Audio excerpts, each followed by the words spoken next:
Сайн муулаа. Сайн уу андаа. Нэг сургуульд сурдаг хэрнээл ховорхон таарах юм аа. Шалгалт чинь дууссан уу? Өнөөдөр сүүлийн шалгалтаа өгсөн. Чиний шалгалт юу болсон бэ? Дууссан уу? Маргааш нэг шалгалт өгөөл дууслаа.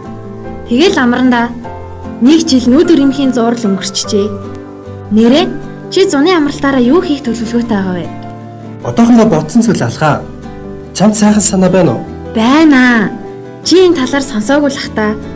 Манай сургуультай хамтын гэрээтэй олон улсын сургуулиудаас гадаад оюутнуудад зориулаад зуны сургалтын хөтөлбөрүүдэд зарласан юм лээ.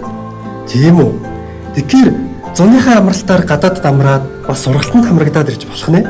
Наадах чи сайхан сонсогч шүү. Гэхдээ төлбөр мөнгө гэж дийлдэхгүй зүйл байгаа ах та. Үгүй гайгүй мэлээ. Тайваны Азийн их сургуультай байгуулсан гэрээний дагуу зөвхөн манай сургуулийн оюутнуудад сургалтын төлбөр төлөх шаардлагагүй гээл бод. Байр, хоол, замын зардлаа л гаргахад болно гэсэн. Сургалтанд хамрагдаад 2-3 гэрдээ цуглуулад ирнэ гэ боддоо. Гоё ягац дээ. Бас мэрэгжлээсээ хамаарад өөрт хэрэгтэй сургалтандаа хамрагдах бүрэн боломжтой.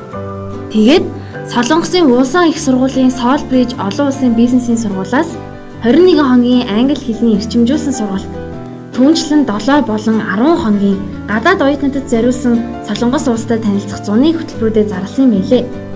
Төлбөр мөнгөний тухайд ч боломжийн санагдсан. Хамгийн гол нь эдгээр зуны сургалтуудын онцлог нь гадаадын оронтой танилцаж, хэлний мэдлэгээ ахиулаад зогсохгүй орон орноос ирсэн үе тэнгийн залуустай танилцаад тэдний соёл заншлыг нь таних явдал юм билээ. Хөөх. Чи ч дандаа л шинэлэг мэдээлэлтэй явах юм аа.